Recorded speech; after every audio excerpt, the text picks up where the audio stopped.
like to welcome to the stage Dr. Roy Raymond this is a tongue twister, the Vice President of Sleep Science and Scientific Affairs from Sleep Score Labs.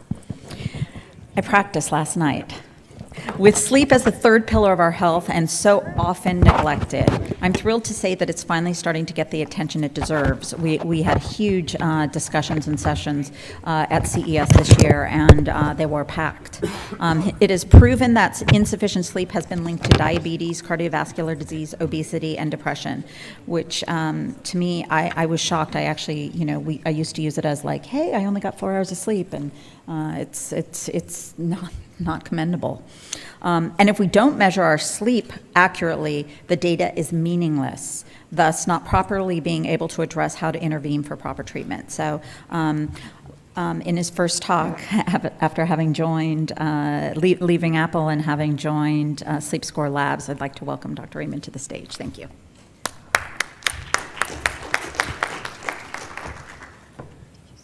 Thank you. It is a great pleasure to be here, but my main concern always, if I have to present on this time and in these kind of lighting conditions, is that how I keep you actually awake, because that's a main problem with this kind of setting. So please, after this session, go outside, get some light, and get that extra boost.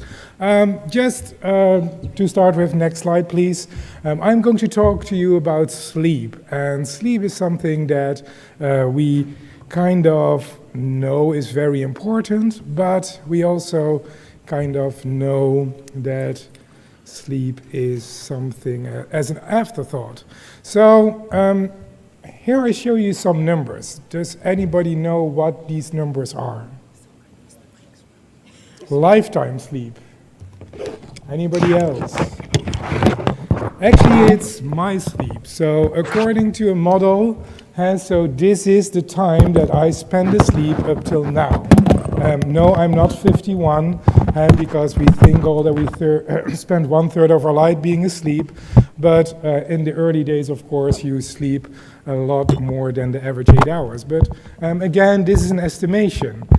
Going a little bit further on the facts on sleep, my colleague Robert Stiggold is already mentioning a long time ago, like, it's a real problem, and it's actually a kind of experiment in daily life that goes on, and it's kind of backed up also by the data. You see the data next to it, that we go from a vast majority of 8.5 hours of sleep to less than 7 most recently. That's a lot, and if you know, so from a biological and medical perspective, the body changes not within those 50 years in their sleep need. So there is an evolutionary process that's actually needed to accommodate this. So there's really something going on. So another nice statistics from the National Sleep Foundation, who yearly gives a poll to 2,000 people, just people, so not people with a disorder, and asking them about their complaints and sleep habits. And this is one about the complaints. And if you really look into this graph, then actually what you see is that 65% of the people report a complaint at least more than once a week. That's a stunning number. So it's not about a disorder, it's just a complaint. So, and then of course, as already mentioned in the introduction, so yes, sleep has been linked to all kind of more serious health consequences. Diabetes, depression, obesitas, so you can imagine the whole list. But my main concern about this one is like all the data that I showed you, all the data that is now available, it's all self-report data. So conclusions on self-report data, which is kind of great, but what we also know as sleep researchers is that self-report data tends to be overestimate your sleep. So if I wake up, or if I see somebody and ask like, hey, how many hours did you sleep? And you say to me, oh yeah, 7.5 hours, then I automatically do the calculation in my head, it's probably 6.5. Because it's very hard for a human brain to kind of have this great estimation of something you should be unconscious of. So, and we know that. So we know that, yes, you think you slept for 8 hours, but actually it was only 6 hours. So, and that's what we actually see in the field, that there is a lack of those real great amount of objective sleep data. So all those bigger studies, all these epidemiological studies, it's all about subjective. We want to have the objective data. So, and the main thing is that if we think that we have sufficient sleep, there is no trigger to change our sleep behavior. So, just slightly touch upon what normally the gold standard is for measuring sleep. Yes, it looks like this. So it's already kind of defined back in the 60s. So you have a few sensors on your head. We measure your brain activity, and so maybe some others. And you sleep like this with your pajamas in a lab. So that looks very comfortable, but that's how it is. So then, of course, we get those 8 hours or 5 hours or 6 hours of brain signals and breathing signals and heart rate signals. And then, according to a rule set established by the American Association of Sleep Medicine and applied all over the world, sleep technicians score that data in 30 seconds epoch. So on your screen, there's 30 seconds of signals, and you just say it's sleep, deep sleep, light sleep. That looks very, very sophisticated, not to me. So, but that's still how we do it. So, and I think it's a great system. So in the end, you get a hypnogram like I show over here. So, and the hypnogram really shows you like, okay, and this is just a normal subject with great sleep, a lot of deep sleep in the beginning, less deep sleep in the end of the night, which is very, very common. So because the deep sleep is referring to your restorative part. And more REM sleep in the end of the night and not that much in the beginning. So, and that's really, really great data. But, yes, PSGs were defined for diagnosis, were for healthcare, were for really, really getting into the deep of sleep. So you need to go to an inpatient facility. So you go to the lab, you get all these electrodes on, and you sleep. So you can imagine, this is very costly.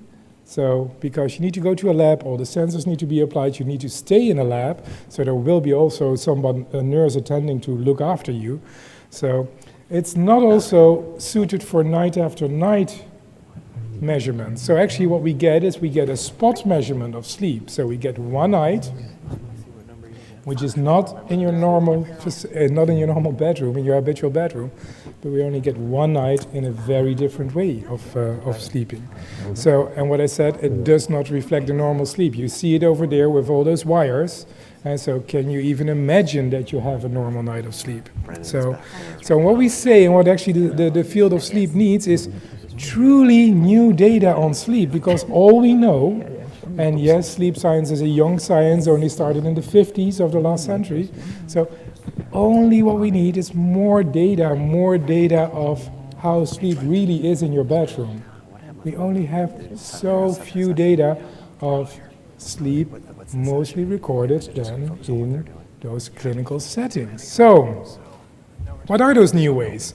There are a lot of new ways coming up, and the main thing what the new ways of measuring sleep are reflecting is, yes, sleep is a brain state, that's how it's defined, but those brain states are reflected in different kind of autonomic states, like different in motion, different in heart rate, differences in breathing and breathing rate. So, and that's where all the new sensors that are in the world, that are less obtrusive than the PSGs, are aiming for. So they try to derive or estimate sleep based on these kind of data rather than on the EEG data. The earlier versions of those sleep measurements merely looked at motion. And then the reasoning was very, very simple. If there is motion or low motion, then actually people are awake. If there is no motion at all, then people are asleep. That has been in the clinical field of sleep already been applied for ages, and it's called actigraphy, but now and recently it came also into the consumer electronics. And you see here a few examples I see a jawbone, I see a Hello Sense, which unfortunately was pulled a plug from last week. But also, of course, phone applications. So you just put your phone on your mattress. In your phone there is an accelerometer, and it can measure your motion and hence estimate sleep. The more newer generations, of course, they try to track the breathing and the heart rate as well. So we have wrist-worn devices, we have devices that go under your mattress or on top of your mattress, and then, of course, we have the devices that you can put by the bedside. And Sleep Score Labs, as being a company which is a joint venture of ResMed as well, is using that technology. So we think that this is the best way actually to measure sleep in a very naturalistic way, because there's no discomfort of putting something on your mattress, there's no comfort of wearing something. No, you can just put it next to your bed, and it uses ultra-wideband technology to kind of measure the movement of your body and the movement of the water molecules of your body, and then we can see breathing, motion, and heart rate. And those data will be implemented actually to get sleep from, to derive sleep from. And those algorithms not give you only back sleep in this traditional fashion that we give you a hypnogram with REM sleep and deep sleep and light sleep, because a lot of consumers really do not know how to improve their deep sleep or what actually REM sleep is telling you. No, we created a sleep score. And that sleep score, that just gives you a number for your night, which is kind of normalized for your gender and also for your age group. So that means that somebody who is 20 can get a sleep score of 100, but also someone who is 90 so also can get a 100 score. So, and that makes it so easy, because actually now getting a number on your sleep is as easy as getting your weight every single time. You just watch every morning on your app, you turn it on when you go at night, you turn it off when you wake up, you watch it your app, and you have your number, and you can actually see what a difference it is. Oh, I had 3 nights in a row of 75. That's not that good. Maybe that's why I feel not that good today. So, of course, tracking only is not the solution. Because in the end, we all want to improve sleep, or at least help you sleep, or getting at least a little bit more sleep for all of you here. So, but if you go for a solution and you just type in Google or in Amazon a product, so like help me fall asleep, then you get a lot of different devices. Herbal teas, melatonin pills, breathing supplements, sound machines, fragrance dispensers. So, and actually, I don't know where to start, because, as mentioned earlier, the solution that works for me might not work for you. So again, we're going to a little bit more personalized approach. And actually, this totally fits what we heard in the session before. There are a lot of things where we need to think of. So, of course, first you want to know whether a solution makes sense. Herbal tea, yes, there are some compounds in there that actually kind of want to put a brake on the nervous system, so that might work. So, but also, what is your subjective complaint? And even more so, what is your objective sleep measure saying? Because we want to know, and we can measure with that S Plus device, where your problem is. So even without you knowing where the problem is, because it might occur in the middle of the night. And then finally, and so of course the comfort is very important for sleep, because sleeping is all about comfort and about being in a private zone. So again, when I have a racing mind, I love to just listen to some music and get my mind diverted from my thoughts, but probably my wife will kick me a few times because she only can fall asleep with perfect silence. So what works for me might not work for you. So, and that's what we want to do. So with this unobtrusive technology, so that's just next to your bedside, you just turn it on using an app and you just turn it off in the morning. So we can offer a lot of new things, and actually also triggering a lot of new innovations that finally a lot of people benefit from. For all people that actually are creating products, You don't have to test it anymore against PSG or just self-report sleep. No, so you can actually use this device. So you can use this device to see efficacy. And the great thing, it's not only efficacy in one night of data, so because, the subject was using it, or the patient was using it for a while, and then you have one shot of PSG to see the effects. No, you actually can see night after night after night after night. So that's a really great and new opportunity in doing sleep research. But also for consumers, because in the end, we will have millions and millions of nights, and we will actually see what works for whom. So you get a kind of phenotyping. So you might see that for some age groups, so listening to music works to fall asleep, while for other age groups, or maybe for a certain, for maybe only for females, that warming the bed works, might not work for males. So that's what you can do as well if you have multiple nights of data measured in such an obtrusive way. And then, of course, finally, as I mentioned before, yes, sleep science is a young science. So he started somewhere back in the 50s, but it was also very focused on sleep disorders.